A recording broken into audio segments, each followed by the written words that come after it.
Assalamualaikum Mas Fajar. Assalamualaikum warahmatullahi wabarakatuh. Oke, bagaimana kabarnya Mas Fajar? Sehat ya Mas ya? Alhamdulillah sehat, Mas. Alhamdulillah, ini udah lama kita nggak ketemu ini. Bisa cerita dulu. Mas Fajar ini siapa? Backgroundnya apa? Sekarang kesibukannya apa? Silakan Mas. Oke, perkenalkan nama saya Fajar Prastio. Saya tinggal di Sukoharjo, Jawa Tengah. Usia saya 18 tahun, Mas.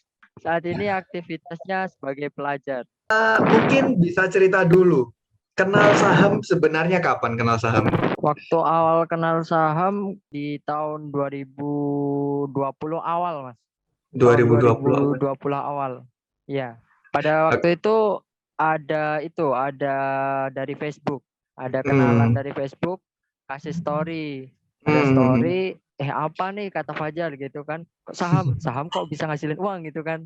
Jadi penasaran gitu. Dan setelah Oke. muncul ya rasa penasaran, habis itu mulai dari situ, Mas.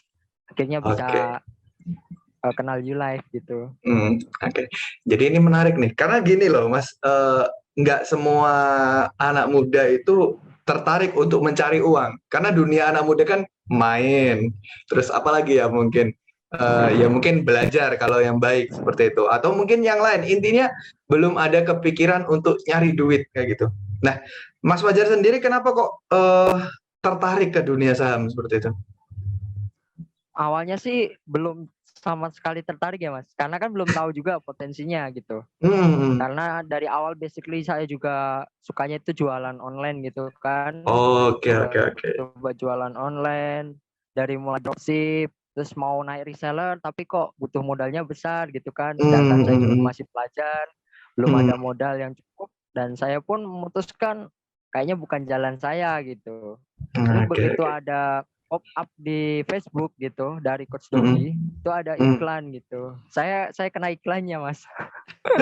Awalnya sih pertama kali saya tolak gitu. Apa sih ini gitu? Ganggu gitu kan. Itu yang kedua juga sama gitu. Belum. Belum ada Tiga masih keinginan ya. belum. Sampai belum ada keinginan. Terus tibalah di kalau nggak salah bulan Februari itu saya lihat story dari temen gitu di Facebook. Ada yang buat story cuan, ini apa sih cuan gitu kan, penasaran Mas. Ya, oke. Dari situlah terus ada iklan lagi. Nah begitu ada iklan itu yang ditunggu langsung ikut, nggak pakai nanti. Oke, kalau boleh tahu sebelum maksudnya kena, kalau kata Mas Fajar tadi kan kena iklannya YouLife kan berarti ya gitu. Sebelum kena iklan itu apakah pernah dengar yang namanya saham atau belum kayak gitu? Atau Sebelumnya mungkin sih udah pernah dengar gitu, tapi belum tahu secara rincinya saham itu apa, terus itu buat apa, bentuknya seperti apa, belum ada. belum ada ya. Mas. Ya. Oke, terus kemudian memutuskan untuk belajar di YouLife seperti itu kan. Oke. Benar. Ada background atau mungkin orang tua atau mungkin saudara yang memang seorang pembisnis yang mempengaruhi Mas Fajar? Kebetulan di sini nggak ada sih, Mas, karena saya juga tinggalnya kan di desa dan lingkungan pun sedikit tidak mendukung gitu. Bahkan setelah saya terjun di saham pun saya mulai share dari mulai circle terdekat itu banyak sekali penolakan gitu, termasuk juga dari yang terdekat.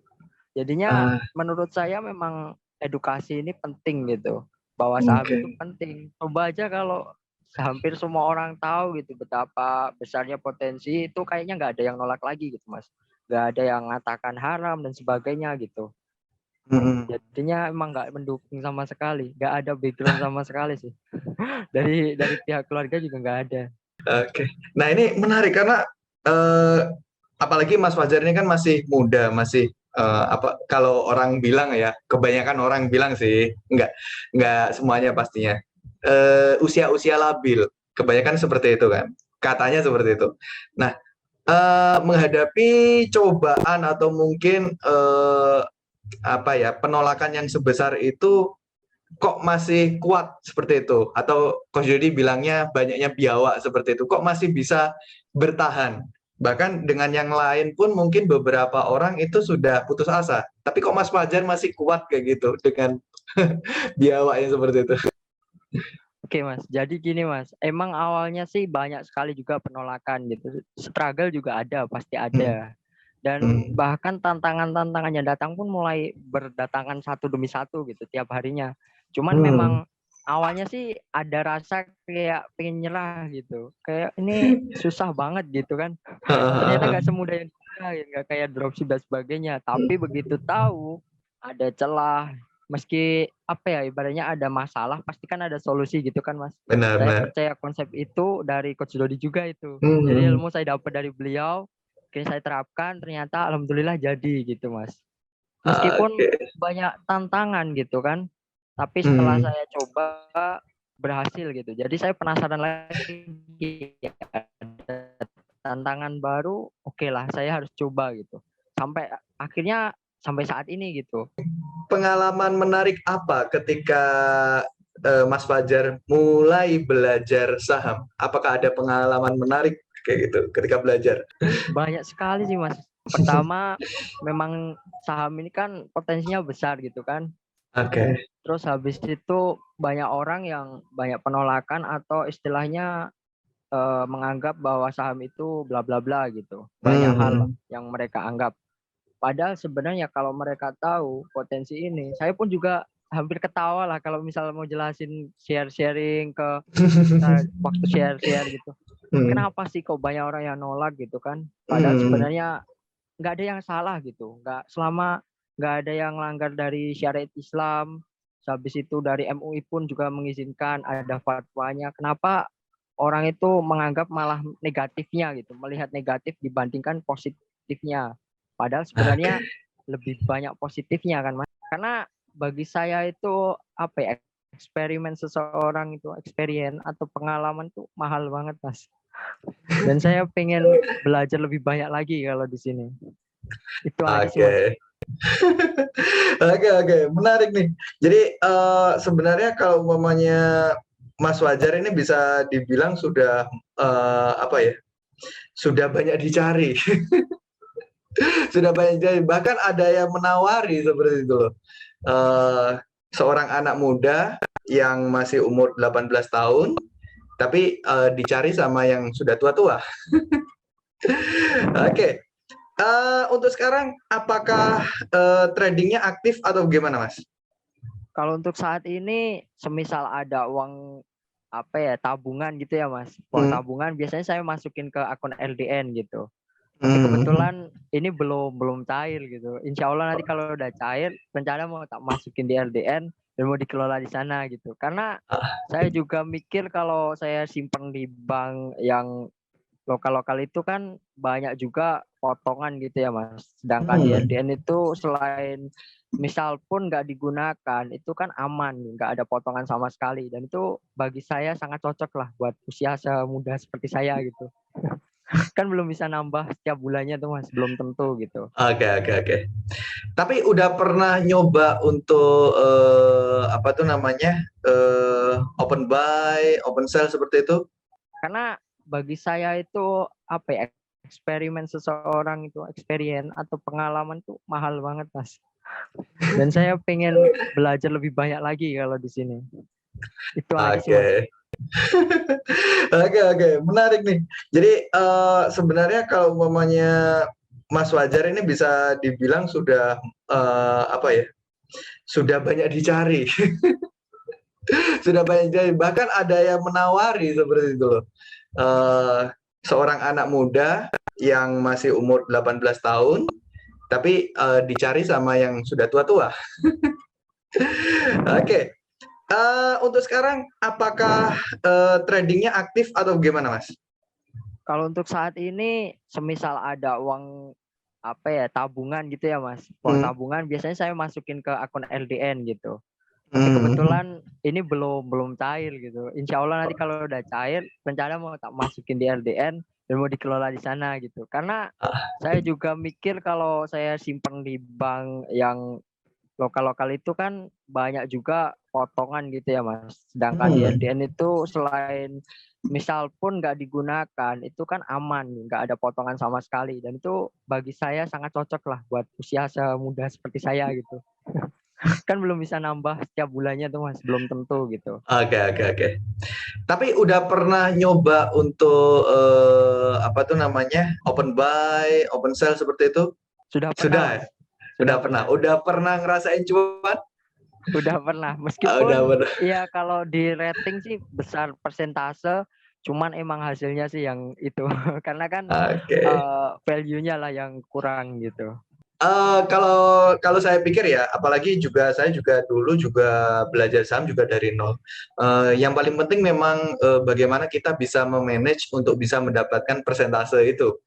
Daripada kita bisa mendapatkan uangnya, ya, maksudnya jumlah umpamanya 1 juta, 2 juta kayak gitu. Itu kan nanti mengikuti. Tapi kalau kita udah punya keahlian untuk bisa mendapatkan persentase itu yang bisa membuat kita nanti gampang ketika uangnya udah gede. Nah, kalau boleh share cuan tergede berapa persen, Mas? Pernah sampai 25% Mas. Wow, 25% itu dalam 5%. jangka waktu berapa hari? Kurang lebih seminggu kurang sih Mas. Saya beli kalau nggak salah Senin, jualnya di Jumat kalau nggak Kamis. 4 atau 5 hari ya berarti ya? Iya, Wow. Oke. Nah, boleh nggak di-share kalau apa mungkin pengalaman menarik ketika Mas mulai share kayak gitu. Tadi sebenarnya udah ada beberapa yang sudah disampaikan, tapi mungkin bisa diperinci pengalaman menarik apa ketika Mas Fajar share kepada teman-temannya atau mungkin cara beriklan atau apa pengalaman menarik? Mungkin ditolak orang lah atau apa gitu. kalau ditolak orang sih emang pasti ya Mas. Pasti saya banyak penolakan gitu awalnya. Tapi paling menarik waktu saya share di story itu ada yang komen gitu. Mas, kok saya udah coba belajar ke sana sini kok nggak dapet apa-apa ya? Kok ini bisa cuan, kok ini bisa ini, kok kamu bisa gitu? Kok aku enggak? Padahal aku udah kuliah panjang-panjang gitu. Ibaratnya jadi kayak teman sendiri udah kuliah gitu Mas. Udah kuliah, tapi memang kuliahnya kan dari jurusan kayak perekonomian gitu. Dari situ dia menggunakan juga, cuman bedanya SOTS-nya aja sih sebenarnya. Tapi di sana nggak diajarin sama sekali katanya, cuma disuruh belajar ini aplikasinya dan sebagainya gitu, tanpa diajarkan cara buat duit di dalamnya gitu. Dan saya bersyukur saya bisa hasilin uang juga, tahu ilmunya gitu. Jadinya yang komen-komen masuk ke saya itu kebanyakan memang mahasiswa atau mahasiswi gitu, yang menanyakan kok bisa gitu. Padahal kan apalagi dia juga tahu background saya gitu, usia masih di bawah mereka lah, bisa dikatakan di bawah mereka. Tapi kenapa kok saya udah coba berkali-kali nggak cuan, tapi setelah saya suruh screenshot gitu ya Mas, ternyata yang dibeli memang sahamnya yang mati, jadi nggak jalan. Saya juga ya Allah kok kasihan banget gitu kan. Terus akhirnya saya kasih link gitu, tapi belum tahu sih beliaunya ikut sampai saat ini atau emang struggle juga atau seperti apa, saya juga kurang tahu. Tapi sudah saya berikan solusi melalui kelas saham syariah dari Coach Dodi itu. Karena menurut saya kelas ini powerful Mas. Bahkan nol putul sekalipun lah bisa dibilang. Ataupun anak muda saat ini yang mungkin pengen gitu. Kan banyak orang pengennya banyak, beli ini beli itu gitu kan. Apalagi keinginannya luar biasa tapi tindakannya nol. Nah ini kan ini bahaya gitu. Kalau misal mereka mungkin mindsetnya mulai terbuka dan tahu potensi ini, kemungkinan besar saya yakin hampir 85% lah dari mereka pasti ikut, pasti mengambil peluang ini. Nah, Mas Fajar, mungkin ini Mas, untuk selanjutnya mungkin bisa bantu untuk sharing 3-5 hal yang mungkin Mas Fajar sudah lakukan juga, yang mana dengan 3-5 hal itu Mas Fajar bisa mendapatkan cuan, bisa mendapatkan omset yang 18 juta tadi seperti itu. Mungkin bisa di-share eh, hal-hal apa yang bisa membuat orang itu sukses. Oke, Mas. Untuk apa yang saya lakukan sih sebenarnya hampir semua orang mungkin melakukannya, Mas. Cuman mungkin ada perbedaan di cara kesungguhan atau dia itu belum benar-benar mau gitu, Mas. Jadi yang pertama itu harus betulkan yang namanya niat. Kalau niat kita itu udah betul, insya Allah cara berpikir kita juga betul, tindakan kita betul, dan akan mempengaruhi yang namanya hasil gitu. Jadi kalau niat kita udah betul, insya Allah hasilnya pun akan betul.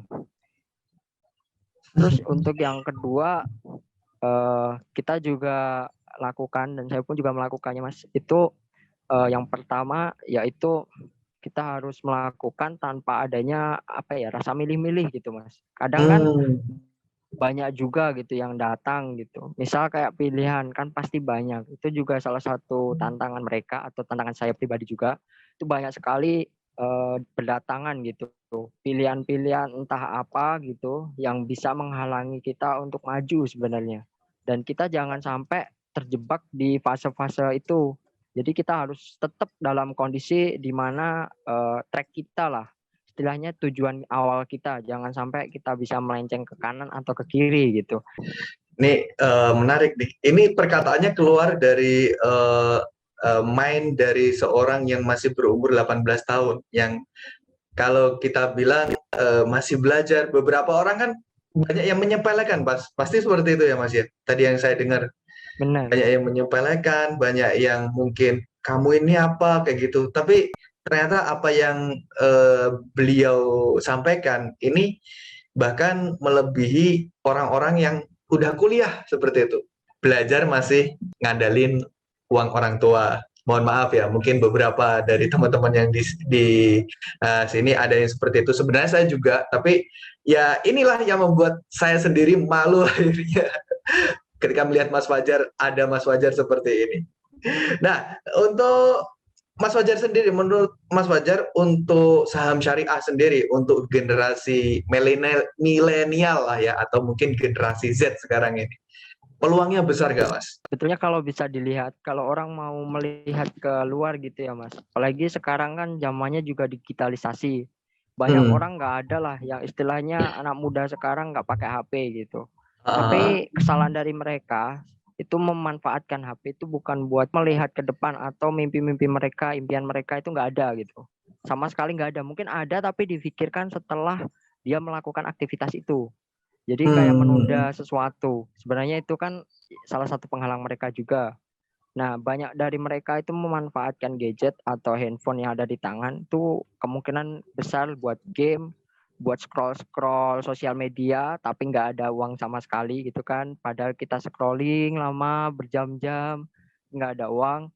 Nah, ini juga salah satu faktor untuk mereka lah. Padahal kalau mereka tahu mau buka istilahnya kayak misal Google dan sebagainya, dan dia ada rasa penasaran setidaknya dari apa itu saham dan sebagainya, pasti dia akan menemukan jawaban di sana gitu. Bahkan kalaupun scrolling di Facebook atau mungkin di sosial media yang lain, itu kan pasti ada sisi positifnya lebih banyak kalau mereka scrollingnya tepat sasaran. Tapi Benar. banyak dari mereka itu kan dari sosial media yang ada, yang mereka punya itu hanya mencari yang namanya hiburan, bukan mencari yang namanya pembelajaran atau edukasi. Inilah ya mungkin kekurangan dari digitalisasi kalau bisa saya bilang. Karena memang adanya digital ini banyak sisi positifnya sebenarnya kalau banyak dari mereka dan pengen niat dulu ada kemauan. Kalau misalnya di rumah itu nggak cuma ngegame aja gitu. Kalaupun ngegame ya gimana caranya dapat uang, ibaratnya seperti itu. Kalau dia udah ada pikiran seperti itu, insya Allah dengan adanya saham syariah ini dia juga akan berpikir hal yang sama gitu. Ya yang penting yang butuh kita take note ya dalam dunia atau mungkin dalam apapun lah ya. Tidak ada yang namanya makan siang gratis. Kalau sudah dibilangin seperti itu, tidak ada yang namanya makan siang gratis. Kalaupun Bapak Ibu ingin mencari uang yang lebih besar, pasti ada yang namanya resiko yang lebih besar. Begitu juga di dunia trading ataupun di dunia bisnis atau digital marketing seperti itu. Oke, saya mohon maaf ya tadi saya ada salah-salah kata ya Mas Fajar ya. Kita sampai sini dulu ya Mas Fajar ya. Nanti kalau ada waktu kita akan coba ngobrol lagi. Oke, kita akhiri. Assalamualaikum warahmatullahi wabarakatuh.